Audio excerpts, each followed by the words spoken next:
I was there. I watched it happen. My name is Kelrix, and I serve as the administrative observer for the Galactic Council's third sector. 20 cycles I've held this position, recording decisions, filing reports, keeping everything neat and orderly. But what I witnessed 3 solar months ago, that changed everything we thought we knew about humanity. The emergency session began like any other. Council chambers buzzed with the usual political theatre.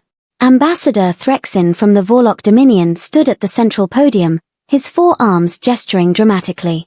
The humans had been part of our alliance for exactly 12 standard years, and apparently, that was 11 years too many for some people's comfort.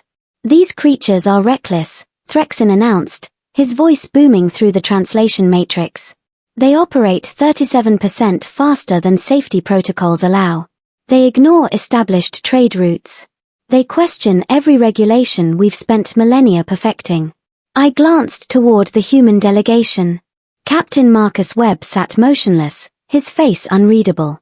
Beside him, Dr. Amora Okonkwo reviewed something on her datapad, seemingly bored. The third member, Admiral James Kowalski, had his eyes closed. Actually closed. As if this entire proceeding wasn't worth his attention. The audacity should have warned us. High Chancellor Vimix called for testimonies. One by one, representatives from 14 different species aired their grievances.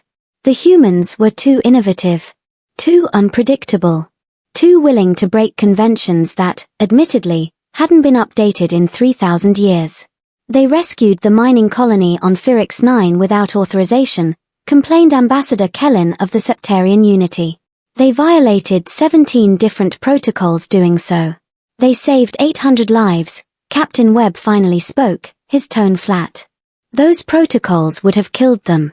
That's not the point, Threxin snapped back. The point is order. Structure. The humans refused to understand their place in the established hierarchy. Dr. Okonkwo looked up from her datapad then. She smiled, but it wasn't friendly. No, I'd learned to recognize that particular human expression. It was the smile of someone watching fools dig their own graves. So, what exactly are you proposing? She asked sweetly. Threxin's confidence swelled. We propose humanity be placed under supervised status. All human vessels will require council escorts. All human trade must be pre-approved. All human research must be monitored by appointed specialists. The chamber erupted in supporting gestures from 2/3 of the assembled delegates. I noted everything in my records, feeling a strange unease in my thorax. Something about the humans' calm acceptance felt wrong. Admiral Kowalski opened his eyes. He looked directly at Threxin, then at High Chancellor Vimix. When he spoke, his voice was quiet. Dangerously quiet. Is that your final decision? Vimix nodded. The vote stands at 68% approval. Humanity will accept supervised status, effective immediately, or face expulsion from council space. Captain Webb stood slowly. He gathered his documents with methodical precision. Dr. Okonkwo closed her datapad. Admiral Kowalski straightened his uniform. Then we're done here, Webb said simply. You accept the terms? Threxin asked, surprised by their quick compliance. Webb's laugh was short, sharp. Accept? No. We're leaving. You want supervision? You want control? You can keep it. Humanity withdraws from the Galactic Council, effective this moment. The chamber fell silent. Completely, utterly silent. You cannot simply leave, Vimix sputtered. The economic integration alone, the trade agreements, the defensive pacts. Article 42, Section 9, Dr. Okonkwo recited from memory. Any member species may withdraw from council membership with immediate effect, forfeiting all benefits and obligations thereof. We invoke that article. Right now. My hands trembled as I recorded this. Humans didn't bluff. They didn't make empty threats. If they were walking away. But who will maintain the outer rim patrols? Someone shouted. Humanity runs 60% of those routes. Who will manage the agricultural stations? Another voice called. Human efficiency increased yields by 40%. Admiral Kowalski paused at the chamber's exit. He turned back, and his expression made my blood run cold. "You should have thought about that before deciding we needed supervision," he said. "You wanted order. You wanted us to know our place. Congratulations. You just learned yours." They left. Just walked out. No drama, no threats, no final speeches. And that's when the panic truly began. Within hours, human vessels started departing from every council station. Human personnel submitted resignation notices. Human-operated facilities began shutdown procedures. They weren't angry. They weren't violent. They were simply, efficiently, professionally, leaving. The trade markets crashed within 2 days. The outer rim went dark within 5. And sitting in my office, watching the cascading emergency reports flood my screens, I finally understood the horrible truth. We hadn't been supervising humanity. They'd been holding everything together while we congratulated ourselves on our superiority. The first week after humanity's departure, we told ourselves it would be fine. Inconvenient, certainly. Expensive, probably. But manageable. We were the Galactic Council, after all. We'd existed for 47,000 years before humanity showed up. We'd survive just fine without them. By week 2, I stopped believing that lie. The Viridian Shipping Consortium collapsed first. Turns out, 90% of their logistics algorithms had been designed by human programmers. Without maintenance, without updates, the entire system simply froze. 17 billion credits worth of cargo sat motionless in orbital warehouses, rotting. Then the defense grid failures started. Impossible, High Chancellor Vimix declared during the emergency session. His confidence had evaporated like water on a sun-blasted asteroid. The outer rim defense platforms were built by Vorlock engineers. They're our design. I pulled up the maintenance records. My voice shook as I read them aloud. Built by Vorlock engineers, yes. But every single platform has been maintained, upgraded, and optimized by human technicians for the past 8 years. They improved efficiency by 63%. They also took all their modifications with them when they left. Ambassador Kellen looked like he might be sick. What does that mean, exactly? It means, I said slowly, that the platforms still work. They're just running at 37% capacity. The coverage gaps are significant. Significant was a generous word. Pirate attacks in the outer rim increased by 400% in 10 days. 3 colonies reported raids. The Septarian Unity lost 2 merchant vessels. Ambassador Kellen suddenly became very quiet during council sessions. But the real nightmare? That came from the agricultural stations.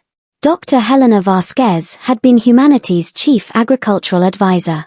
Quiet woman, always smiling politely while council members ignored her recommendations.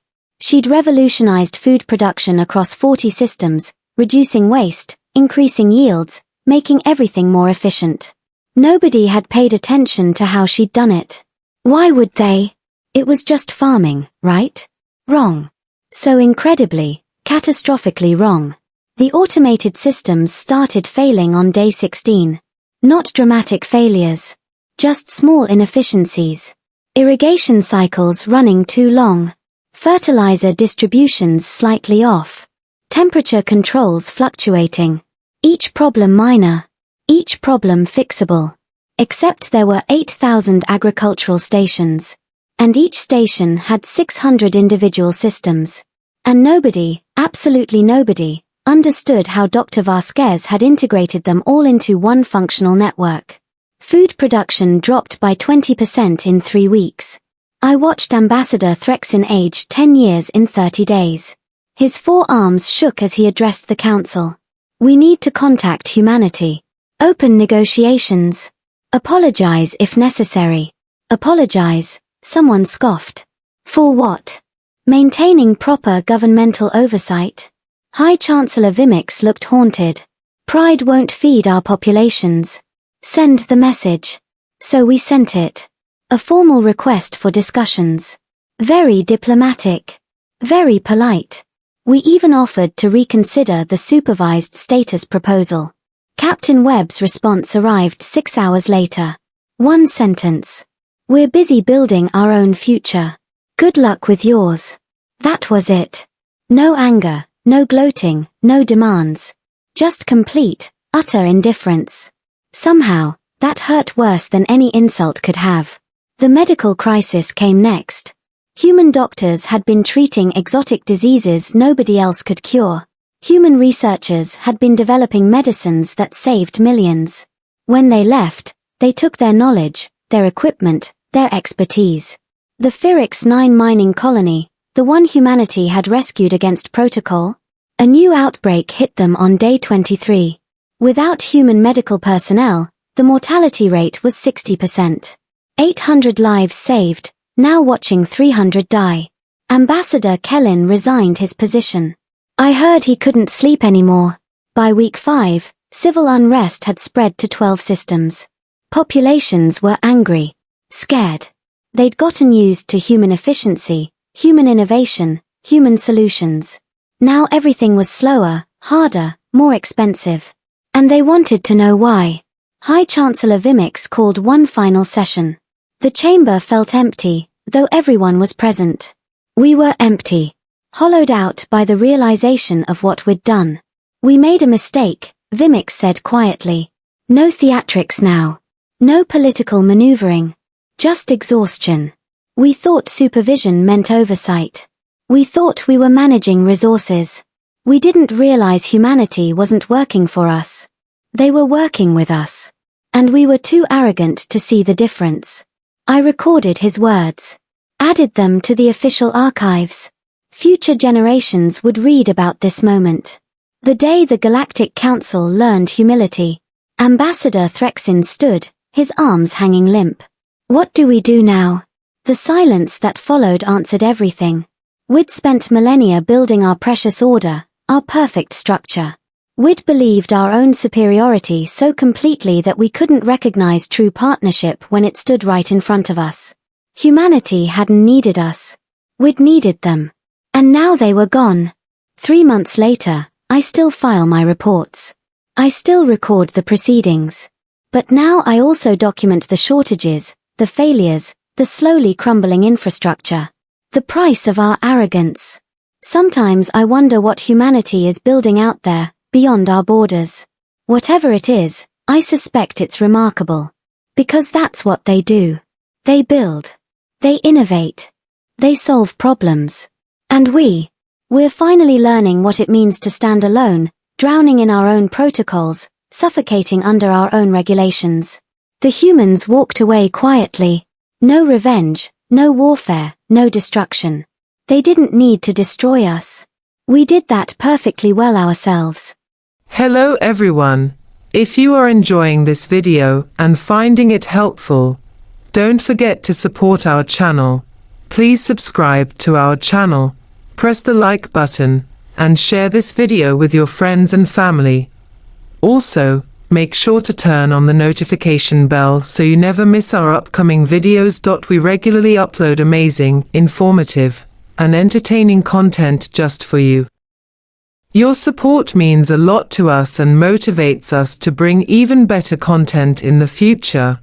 Thank you so much for watching, and welcome to our growing community.